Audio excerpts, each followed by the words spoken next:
Breaking news out of North Fargo this morning, where several people were forced out into the sub-zero cold temperatures after their apartment building started on fire. Now it started up in the Roosevelt School neighborhood of North Fargo, and that's where we find the Valley Today's Brian Sherrod. He joins us live with the latest. And Brian, we're being told that this extreme cold weather really had a hard time for the people who live there in the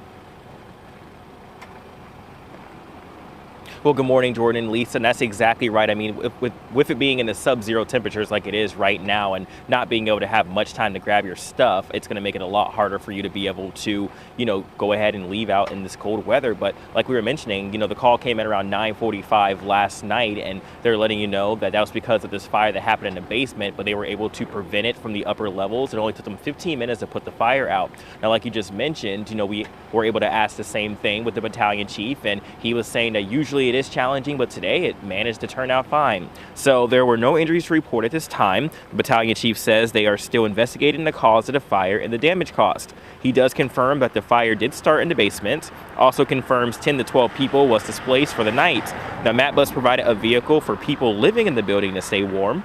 Residents was allowed 10 minutes to grab their stuff from their units before vacating.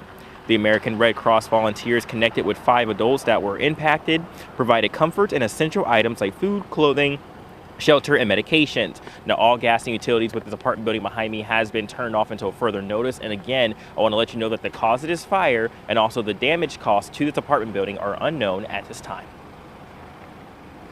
Tough situation for everyone involved in those frigid temperatures, being forced out into the cold. 10 minutes to grab their things, and also the firefighters working in those conditions as well. And we all know cold makes everything a lot harder around here. So yeah, we'll follow up on that later today. Brian Sherrod reporting live. Thank you. Now, here's another thing that some local firefighters are talking to us about today as well. Extreme winter weather can mess with your home's heating system, and experts advise you to stay ahead of the problem. The Lake Park, Minnesota Fire Department is suggesting you check the furnace exhaust pipe on the outside of your house. Check it for ice buildup. They say it doesn't take very long for condensation to freeze, and of course, then it can block the release of those dangerous exhaust fumes from your home. Fargo police are holding a memorial service tomorrow to mark 5 years since the shooting death of Officer Jason Mosier. He died in the line of duty on February 11, 2016. While responding with other officers to a domestic disturbance in North Fargo. Tomorrow's ceremony, it starts at 11 in the morning in the Fargo City Commission chambers. Members of the public are invited to attend, or they can watch it on the City of Fargo Broadcast Channel 56 at tvfargo.com or streamed live on social media platforms as well. It is a frigid start to our day once again. Let's get a check of what we can expect in our First Alert Storm Team forecast with meteorologist Lisa Green. Good morning. I thought I'd start with a little bit of positivity here this morning because I know it's been tough being through this latest stretch, and if it's taken a toll on you, you'll want to focus on this.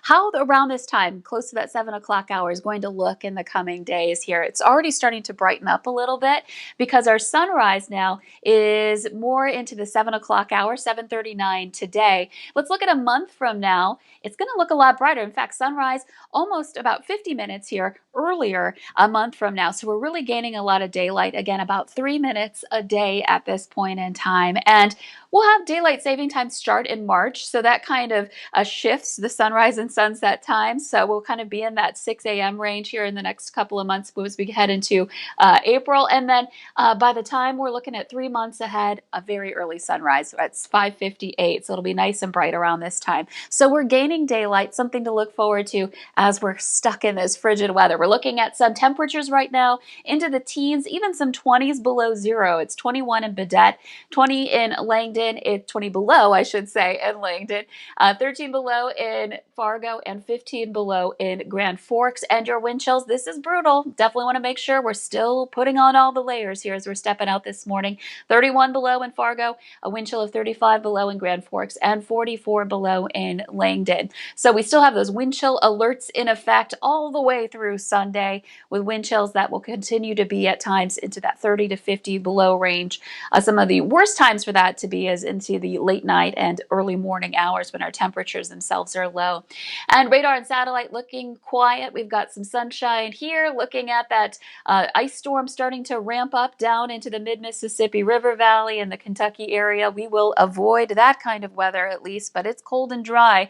And temperatures out at the bus stop today, both frigid heading to school and heading home from school. Yesterday, Fargo got to 0. Today, we'll stay below 0, likely in the Southern Valley. Maybe a couple of us down by South Dakota reaching that mark. But overall, looking cold. And this cold air is around to stay as we continue on in the forecast for this week. So hang in there. We've been showing you, have a little bit of relief toward the end of our extended planner. Lisa, thanks for keeping us updated. Some parents in West Fargo, they're frustrated after another car was caught on camera driving past a school bus with the stop arm out. It happened yesterday near Brooks Harbor Elementary, and that's where a similar incident happened earlier this school year. Now, here's what surprised a lot of parents. Police say the driver did not do anything illegal. Because it's a divided highway with the barrier that occurs here on 9th Street, oncoming traffic is not required under North Dakota Century Code to stop for that violation. When a road is not divided, it is illegal to drive by a school bus with the stop arm out. West Fargo school leaders say the police investigation into former high school teacher Ron Thompson is not related to the district. Newly obtained documents by Valley News Live are now shedding some light on Thompson. The West Fargo School Board accepted his resignation Monday night. He was a longtime teacher at Cheyenne and West Fargo high schools. We looked into Thompson's personnel file with the school, and there's nothing that would raise a red flag. The information released to us is more than 100 pages long and shows no disciplinary action against him. In fact, it's quite the opposite. For example, in 2019, a former principal thanked him for always picking up extra classes and for his hard work and dedication. Another comment in 2018 says that Thompson is very professional and an asset to the district. Police are not commenting on this open investigation, but we do know they served a search warrant at Thompson's home a week ago yesterday, and that's when they visited with him. He submitted his resignation shortly after that. The Cass County State's Attorney's Office says so far there's been no police report filed for possible charges. One of the 5 people wounded during an attack on a clinic in Buffalo, Minnesota has now died, and the suspect in that shooting is in custody. Authorities say 67-year-old Gregory Ulrich had been staying in a motel near the clinic. They believe that he was unhappy with the health care he had received there, and that motivated the shooting. The owners of a Minneapolis restaurant have now filed the first lawsuit against the city over property damage caused by the civil unrest following the police killing of George Floyd. A federal complaint filed Monday by the owners of Town Talk Diner and Gastropub alleged that Mayor Jacob Frey knew about the seriousness of the violent protest, but he and other city leaders failed to take the steps to protect small businesses along Lake Street. The Minneapolis city attorney disputes the lawsuit and says the mayor acted swiftly and requested support from the Minnesota National Guard. 2 men accused in a construction fraud scheme in central North Dakota in McLean County have each been sentenced to 15 months in prison and have paid more than $700,000 in restitution. 56-year-old Bartley Gorman Jr. and 27-year-old Sean Gorman, both of Minot, pleaded guilty to criminal charges, including exploitation of a vulnerable adult and construction fraud. An affidavit filed in McLean County says the 2 men victimized elderly or vulnerable people using residential construction fraud. A court affidavit says the 2 men are part of a crime ring known as Travelers, the Irish Travelers, and several other names, and they concentrate their efforts on construction scams in rural areas of oil-producing North Dakota. Let's get our answer now to our question of the morning on Facebook. Today's question: 20% of office workers say they have one of these in their desk. We got a lot of good answers this morning. A few of you guessed this. The answer is a toothbrush. I have one of those in my desk. I do too. Well, in my to-go bag, but I bring like 3 bags every day to work. She looks like she's moving into work every day when she walks in. If I'm forced to stay here for a week, I am covered. And yes, I do have a toothbrush in there as well. Remember, you can play along every weekday morning by heading to our Valley News Live Facebook page.